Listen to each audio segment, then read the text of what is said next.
Okay, not defining a clear target audience is crucial. Okay, this is a huge mistake that a lot of businesses make when they first try to start marketing. They kind of just take the assault rifle approach where they're kind of just spraying and praying, even though when it comes to marketing, you want to be a sniper. Okay, you want to have an ICP in place or an ICP in mind. And ICP stands for ideal client profile. All right, because a lot of the times when you start marketing, people always think about the types of people that they want to see their content. They don't understand that the types of people that they don't want to see their content or their marketing content, I mean, is just as important.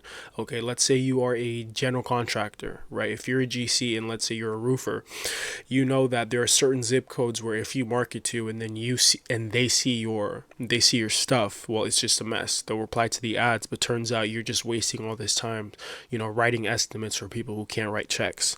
So that is crucial. It's a huge waste of time and it's a huge waste of your money. So you have to make sure you define a clear target audience, which is a specific group that a specific demographic that needs your stuff and is more likely to engage with your stuff. This is going to sound like something that doesn't happen at all, but trust me, it happens too much and it happens too often. And that's not having a marketing plan or a marketing strategy in place. Okay. So whenever people usually start marketing, they start here and there, right? Like they start with a bunch of different things and they aren't really keeping track of it. Maybe they'll do email marketing, maybe they'll do flyers, maybe they'll do billboards, maybe they'll do some type of organic marketing, maybe they'll do it doesn't matter what they'll try, but a lot of the times they don't actually have a plan in place. And a plan just provides structure so you're able to test what works and see what doesn't work. If you're just kind of doing things every now and then, maybe you load up the Facebook ads manager every now and then and you don't really know how you started, what you're doing, the tweaks that you're making, then it's a huge mess for you. It's going to be stress, waste of time, waste of energy. Now you could get lucky and the things that you do, the things that you try might end up working, but luck isn't something that you should depend on when it comes to business, and it's not something you should depend on when it comes to marketing. You need a clear structure that's you're able to see what you're doing, what you want to do, and how long it's going to take you.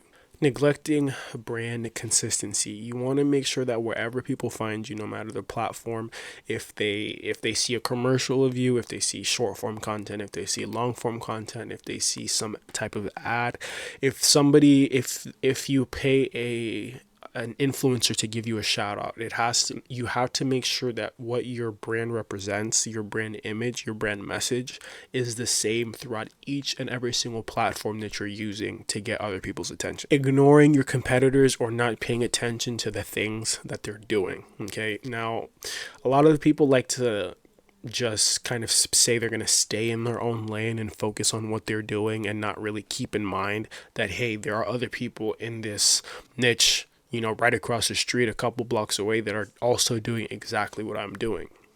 And this is a huge mistake, right? Because you have to be able to look at what other people are doing, especially if they're doing exactly what you're doing. And if you're a local business, if they're doing something and they're able to see success from it, why wouldn't you be able to see success if you're doing the same thing? And then maybe you can even do it a little bit better, right? If you're a local business and you see somebody finding success through a specific marketing plan, use it, right? You know that it works and it's working for people in your area because the exact same type of business in your area is doing the same thing and they're finding success.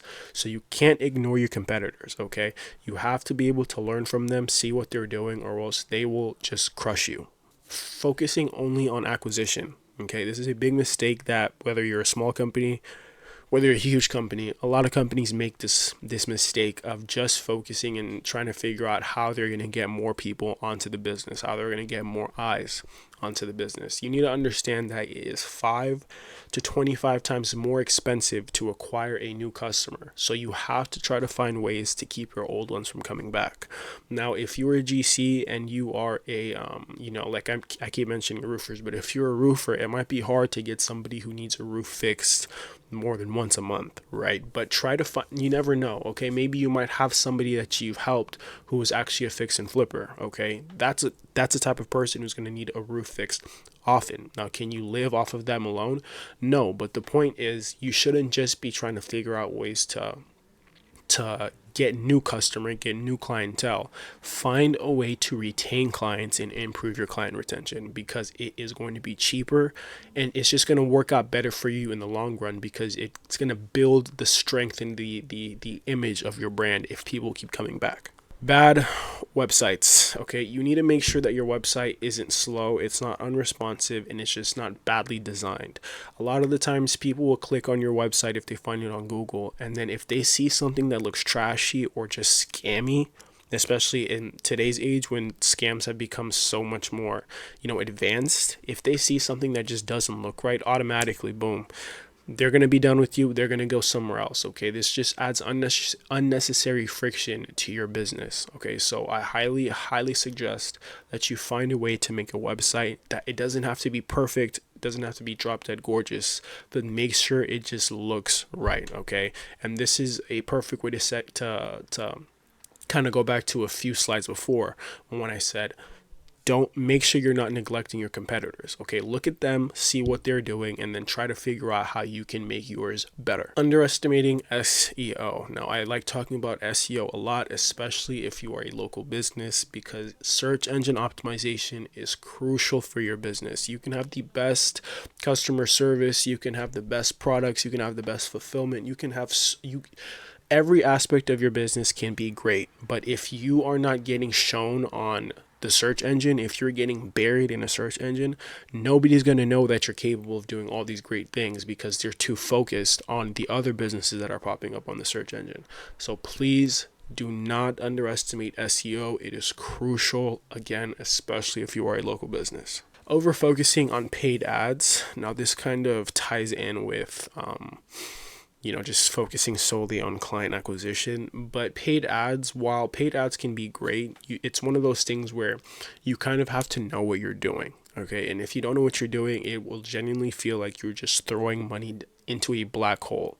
So unless you know what you're doing with your paid ads, unless you have a marketing strategy in place, oftentimes it just doesn't work out too well. Okay. And then you just lost a bunch of money because you were just focusing on paid ads. If you do want to focus on acquisition, which you 100% should, don't just try to find ways where you have to spend money. Don't just think about Facebook ads and Google ads and, other social media types of ads. Try to figure out how you can, build a marketing plan based on organic marketing. Okay. That'll be great for you. Not collecting user data. Now, user data isn't as scary as it sounds. It's literally just as simple as keeping something like a name, date of birth, an email address, maybe an address, depending on what type of business that you are. So maybe you can send them stuff. Maybe, you keep some, you send them surveys through email or something like that, and you have different types of segmentation where on their birthdays you send them this and you send them that, and you send them discounts. There's just a lot of things that you're able to do once you start collecting the information of your customers, right? And then what happens is, let's say you do get their email addresses, then you're able to send them surveys and things like that. Or maybe you have a brick and mortar business where they come in and then you just ask them what's their experience. Maybe they fill out a little piece of paper, and then from the different responses and answers you get, you're able to improve the customer experience. The easier and better you can make a customer, just use your business, that increases the likelihood that they're going to come back. And that goes back to the retention thing that we're talking about. Random content. Okay, this matches with making sure that you have consistent branding. All right. If you have an Instagram or any type of social media, don't post, and you are a florist, okay, don't post about the Lakers game. No matter how much you like the Lakers, maybe if you're doing a promotion that has to do with the Lakers, but don't post about the Lakers game, don't post about the Packers game. Just make sure you're keeping it on brand. People aren't there to look at the score of the latest game. People aren't there to look at politics, unless that is your niche, of course. It's all nuanced. You have to be smart about it. But don't put random content that people aren't there for, okay? They're not there to look at different stuff. They're there to look at specifically what your brand is able to produce, okay? Inconsistent posting is actually a very big issue that happens when people start doing social media content, and that's usually because, they just try it out and then they're really passionate about it in the beginning, and then over time they just have different parts of the business that kind of drag them down and just take more of their attention, so they forget that they have to post something on Instagram, Facebook, etc. Right? But inconsistent posting is terrible, okay? Because social media is a great way for you to attract clientele and let people see the types of things that you're able to do. So if you have inconsistent posting, people will literally forget about you. And then they might see your post. Let's say you have a 2-3 month gap, maybe even a 2-3 week gap before you posted your next piece of content, but by that time they forgot about you and they could have already went to another competitor. They see your post 2-3 weeks later, 2-3 months later, and they're like, okay, well, I don't need them anymore because I have this new person who's helping me out.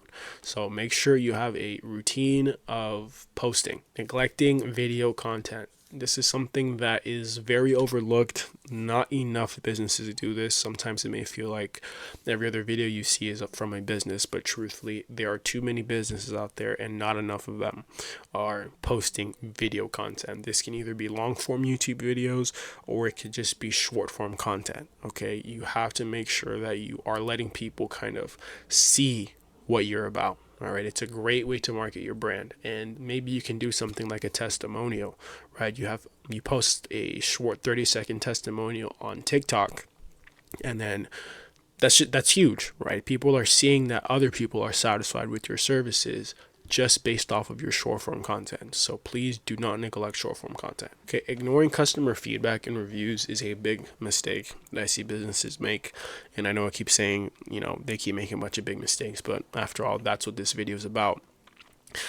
But you want to make sure that you're replying to all of these reviews, as many as you possibly can, and not just replying, but implementing them into your business. Okay. A lot of the times a business won't respond if if the comment or the review was particularly nasty or negative. And you have to make sure that you remember you are a professional and your business it's a professional establishment. So you have to respond to them in a professional manner. Don't bicker with them.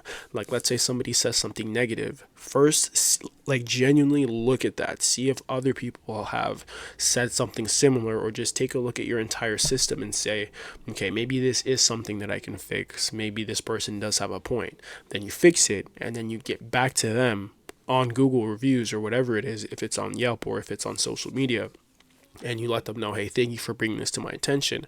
We just want to let you know that we fixed this, and things like this won't be happening again. And you're not doing this only to get that person's business back, but it's like I mentioned in the last slide, how you can use testimonials in short form content. Other people leaving reviews on your platforms is also another version of a testimonial, except it's either negative or it's positive. So when you reply to them and you thank them and you say that you did fix it, it's not to get that person's business back, but it's kind of to show the other people who are going to be looking at it and seeing it that, hey, this person has an issue and they fixed it, and they went back and they told them that they fixed it. So obviously they're not a business who doesn't care about their customers. They care about improving, different aspects of their business. They care about improving their user experience. Failing to nurture your leads. Now, this is crucial and very important, because if you are able to get somebody to sign up to your email campaign or something like that, and you are not sending them emails, then what's the point? Okay, they're going to forget about you and they're going to go somewhere else. Okay, and if you're not using your email campaigns, well, that is a great form of organic marketing that you're just completely missing out on. And that leads you to doing things like spending more money on client acquisition, which we've already went over in the beginning of this video. It's much more expensive than organic marketing. So when you don't nurture your leads, they go somewhere else. They forget all about you, or maybe it can even leave a sour taste in their mouth when it comes to you and the way you run business, and they will just go somewhere else. Okay, so you have to do follow-ups, you have to send them SMS, you have to do emails, you have to find different types of retargeting strategies to bring people either back to your business or maintain their attention when it comes to your business.